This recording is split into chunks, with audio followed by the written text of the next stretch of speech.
Hello అండి. Welcome to Neela's food kitchen. వంట రాని వాళ్ళు, బ్యాచిలర్స్ కూడా సింపుల్‌గా చేసుకునేంత ఈజీగా చికెన్ పులావ్ ఎలా చేయాలో చూపించానండి. తప్పకుండా ట్రై చేయండి. ఎప్పుడూ రెస్టారెంట్స్‌కెళ్ళి ఏం తింటామండి. మన చేతి వంట మనం కూడా తినాలి కదా! ఈసారి ఇలా ట్రై చేయండి. తప్పకుండా అందరికి నచ్చుతుంది. దీనికోసం ముందుగా పాన్‌లో 2 టేబుల్ స్పూన్ల నెయ్యి, 2 టేబుల్ స్పూన్ల నూనె వేసుకొని వేడైన తర్వాత అందులో దాల్చిన చెక్క, 4, 5 లవంగాలు, 4 యాలకులు, ఒక అనాస పువ్వు, 2 బిర్యానీ ఆకులు, అలాగే ఒక టీ స్పూన్ షాజీరా వేసి ఒక్క నిమిషం ఫ్రై చేసుకోండి. ఒక్క నిమిషం ఫ్రై అయిన తర్వాత 2 మీడియం సైజ్ ఆనియన్స్ అండి ఇలా చిలికల్లా వేసి 3 పచ్చిమిర్చి చిన్న ఘాటు పెట్టి వేస్తే సరిపోతుంది. ఉల్లిపాయలు మంచి గోల్డెన్ బ్రౌన్ కలర్ వచ్చేంత వరకు ఫ్రై చేసుకోండి. కొంచెం సాల్ట్ వేసి చూడండి ఈ కలర్ వస్తే సరిపోతుంది. ఇప్పుడు ఇందులో ఒక పెద్ద టీ స్పూన్ అంతా అల్లం వెల్లుల్లి పేస్ట్ వేసి అది కూడా పచ్చివాసన పోయేంత వరకు ఫ్రై చేసుకోండి.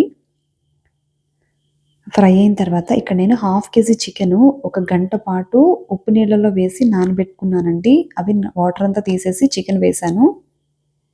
మీకు ఎప్పుడైనా చికెన్ తెస్తే తప్పకుండా చికెన్‌ని మాత్రం సాల్ట్ వాటర్‌లో మ్యారినేట్ చేయండి. దానివల్ల చికెన్ చాలా అంటే చాలా సాఫ్ట్ అవుతుంది. ఇప్పుడు ఇందులో పావు టీ స్పూన్ పసుపు, ఒక టీ స్పూన్ కారం, ఒక టీ స్పూన్ ఉప్పు వేసి ఒక్క నిమిషం బాగా ఫ్రై చేసుకోండి. హై ఫ్లేమ్‌లోనే చేయండి. కారం ఎక్కువగా వేయకండి. బిర్యానీలో కారం డామినేట్ చేసేస్తుంది. ఒక్క నిమిషం ఫ్రై అయిన తర్వాత ఇందులో కొంచెం పుదీనా, కొంచెం కొత్తిమీర వేసి ఒక్కసారి కలుపుకోండి. ఒకసారి కలుపుకున్న తర్వాత మూత పెట్టి ఒక్క 5 మినిట్స్ మీడియం ఫ్లేమ్‌లో మగ్గించుకుందాం మన చికెన్‌ని. చూడండి 5 మినిట్స్ తర్వాత ఆల్మోస్ట్ మన చికెన్ 50% కుక్ అయిపోతుంది. ఇప్పుడు ఈ స్టేజ్‌లో 100 ఎంఎల్ కర్డ్ వేయండి. పెరుగు వల్ల చికెన్ ఇంకా సాఫ్ట్ అవుతుంది. ఇప్పుడు ఇందులో half teaspoon chicken masala అండి వేసి ఒక్క నిమిషం ఫ్రై చేసుకుందాం.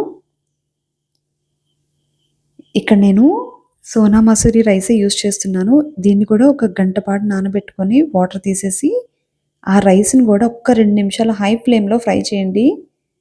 రైస్ కూడా చాలా బావుంటుందండి ఫ్రై చేయడం వల్ల.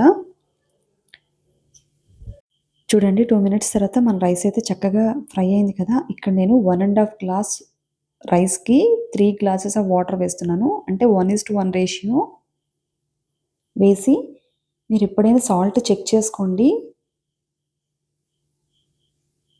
సాల్ట్ చాలకపోతే యాడ్ చేసుకొని మూత పెట్టి ఒక్క 5 మినిట్స్ మీరు హై ఫ్లేమ్‌లో ఇలా వాటర్ బబుల్స్ వచ్చేంత వరకు హై ఫ్లేమ్‌లో ఉంచుకోండి. ఈ స్టేజ్‌లో మీడియంలో పెట్టి ఒక్క 7 మినిట్స్ ఉడికించుకోండి.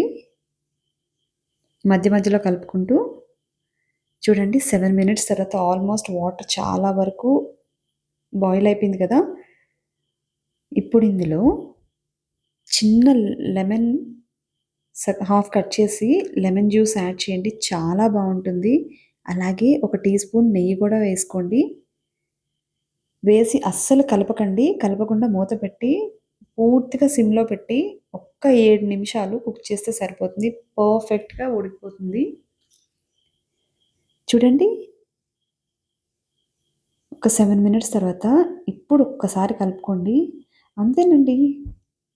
రెడీ అయిపోయింది. వేడి వేడిగా చక్కగా లెమను, నిమ్మకాయ ఆనియన్స్ పెట్టుకొని తినండి. చాలా అంటే చాలా బావుంటుంది. ఈ వీడియో గనుక మీకు నచ్చినట్లయితే ప్లీజ్ సబ్స్క్రైబ్ చేసుకోండి. Thanks for watching.